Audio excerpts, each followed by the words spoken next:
हाय दोस्तों, नमस्कार। आप देख रहे हैं जागरण जोश।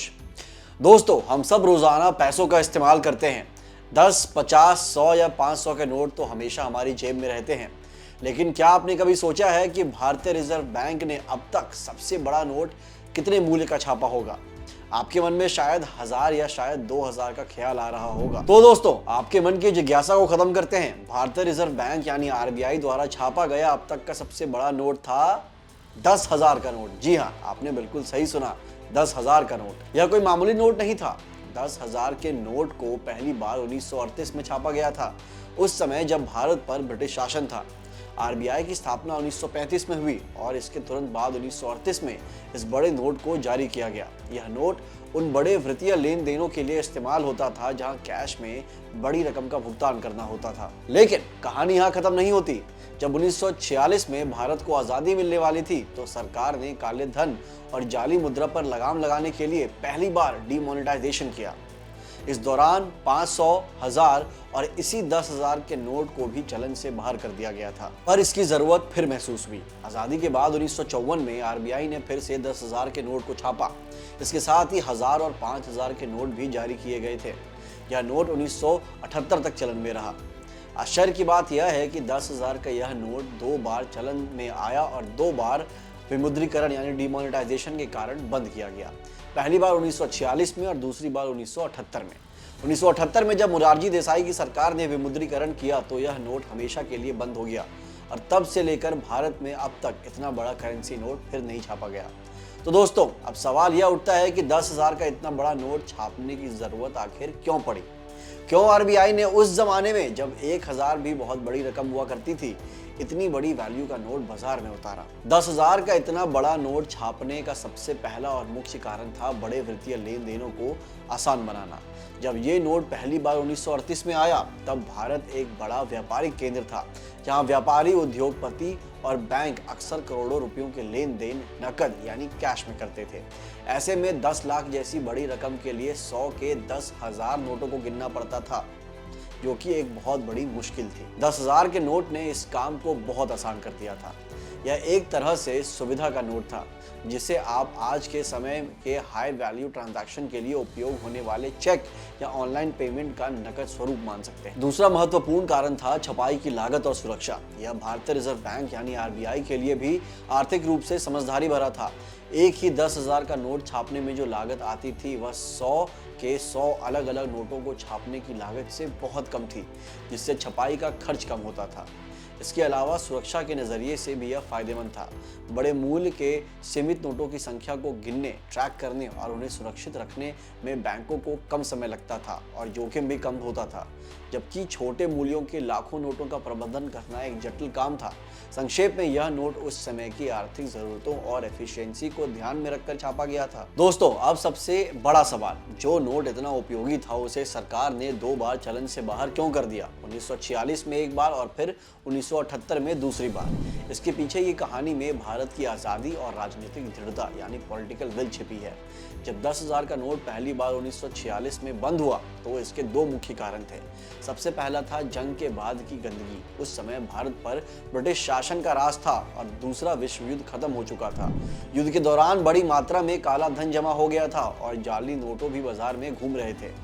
दूसरा था काले धन पर नकेल। सरकार चाहती थी कि देश की आर्थिक व्यवस्था को साफ किया जाए, खासकर बड़े मूल्य के नोटों में जमा अवैध संपत्ति को बाहर निकाला जाए। 10,000 जैसी बड़ी वैल्यू के नोटों को वापस लेना सबसे आसान तरीका था ताकि जमाखोरों का पैसा कागज का टुकड़ा बनकर रह जाए। इस डिमोनेटाइजेशन से साफ हो गया कि बड़े नोट हमेशा अवैध लेन देन का आसान जरिया बनते हैं। इसके बाद आता है दूसरी बार हुआ डिमोनेटाइजेशन, जो 1978 में हुआ था और उस वक्त मोरारजी देसाई देश के प्रधानमंत्री थे। यह कहानी ज्यादा दिलचस्प है क्योंकि यह आजाद भारत का एक बड़ा और साहसी फैसला था। 1978 में जब जनता पार्टी की सरकार थी और मोरारजी देसाई प्रधानमंत्री थे, तब यह नोट फिर से बंद किया गया। कारण वही था, काले धन पर सीधा हमला।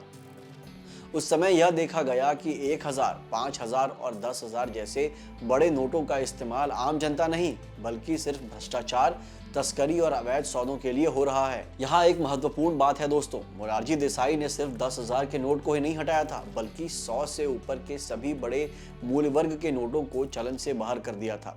यानी 1000, 5000 और 10,000 के नोट अचानक बंद हो गए थे। सरकार का साफ तर्क था कि बड़े नोट देश की समानांतर अर्थव्यवस्था यानी पैरेलल इकोनॉमी को बढ़ावा दे रहे हैं, जहां टैक्स चोरी कर कर पैसा छुपाया जाता है। बड़े नोटों को बंद करके सरकार ने एक बार फिर काले धन के जमाखोरों को सीधे चुनौती दी थी। 16 जनवरी 1978 को लिए गए इस फैसले ने 10,000 के नोट को हमेशा के लिए भारत के बाजार से हटा दिया और यह एक ऐतिहासिक कदम बन गया, जिसने साफ कर दिया कि भारत बड़े मूल्य के करेंसी नोटों को भ्रष्टाचार का आसान रास्ता नहीं बनने देगा। 1978 में बड़े नोटों का चलन से बाहर करने के बाद भारतीय अर्थव्यवस्था को फिर से बड़े मूल्य वर्ग के नोटों की आवश्यकता महसूस हुई। इसी क्रम में सबसे पहले 500 का नोट अक्टूबर 1987 में वापस लाया गया। इसका मुख्य कारण था देश में बढ़ती हुई महंगाई के चलते 100 के नोटों का अत्यधिक उपयोग, जिसे नियंत्रण करने और नोटों की छपाई का बोझ कम करने के लिए 500 के नोट को एक जरूरी समाधान माना गया। इसके बाद तत्कालीन प्रधानमंत्री अटल बिहारी वाजपेयी के शासनकाल में नवंबर 2000 में 1000 का नोट फिर से जारी किया गया। इस कदम को यह कहकर सही ठहराया गया कि इससे बड़े व्यावसायिक लेन देन यानी बिजनेस ट्रांजैक्शंस करना आसान हो जाएगा और देश की तेजी से बढ़ती अर्थव्यवस्था को सुविधा मिलेगी। दोस्तों, अगर आप पुराने नोटों को याद करें तो अशोक स्तंभ वाटरमार्क सीरीज सबसे पहले दिमाग में आती है। यह सीरीज 1967 में शुरू हुई थी जब 10 के नोट जारी हुए थे और फिर 1970 के दशक में 20, 50 और 100 के नोट भी आए। इस दौरान नोटों पर विज्ञान, प्रौद्योगिकी, प्रगति और भारतीय कला रूपों को दर्शाने वाले सिंबल बनाए गए जो देश की प्रगति को दर्शाते थे। एक बड़ा बदलाव 1980 में हुआ था जब पहली बार हमारे राष्ट्रीय प्रतीक के नीचे सत्यमेव जयते यानी सत्य की ही जीत होती है का नारा जोड़ा गया। फिर 1987 में 500 का नोट महात्मा गांधी के चित्र और अशोक स्तंभ वाटरमार्क के साथ बाजार में उतारा गया। यह नोट एक नए युग की शुरुआत थी। इसके बाद 1996 में महात्मा गांधी सीरीज ने पुराने डिजाइन की जगह ले ली। इस नई सीरीज में 10, 100, 50, 500 और नवंबर 2000 में 1000 का नोट भी शामिल हुआ। लेकिन सुरक्षा के लिहाज से आरबीआई ने एक और बड़ा कदम उठाया और 2005 में महात्मा गांधी सीरीज 2005 जारी की गई। इस सीरीज के नोटों में अतिरिक्त और नए सुरक्षा फीचर जोड़े गए ताकि जाली नोटों पर लगाम लगाई जा सके। 50 और 100 के नोट अगस्त 2005 में, 500 और 1000 के नोट अक्टूबर 2005 में और अंत में 10 और 20 के नोट 2006 में इस नई और ज्यादा सुरक्षित सीरीज के साथ बाजार में आ गए, जो हमारी करेंसी को लगातार विकसित करने के आरबीआई के प्रयास को दर्शाता है। तो दोस्तों, आज आपने देखा कि भारतीय करेंसी का सफर कितना लंबा, कितना रोचक और कितना चुनौतीपूर्ण रहा है। 10,000 के सबसे बड़े नोट से लेकर 100 के नोट तक हर नोट की अपनी एक कहानी है। हमने देखा कि कैसे अर्थव्यवस्था की जरूरतों में बड़े नोटों को वापस लाया और कैसे भ्रष्टाचार और काले धन से लड़ने के लिए सरकारों ने कठोर कदम उठाए। 1946 हो, 1978 हो या फिर 2016, इतिहास गवाह है कि बड़े नोट हमेशा अर्थव्यवस्था के लिए सुविधा और अवैध लेन देन के रास्ते दोनों बनते हैं।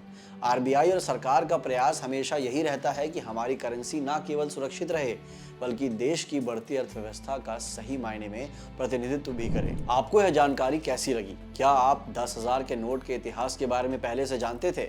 हमें कमेंट बॉक्स में लिखकर जरूर बताइए। ऐसी ही दिलचस्प आर्थिक और ऐतिहासिक जानकारियों के लिए बने रहिए जागरण जोश के साथ। देखते रहिए और हाँ, इस वीडियो को लाइक और शेयर करना मत भूलिएगा। मिलते हैं अगली वीडियो में। धन्यवाद।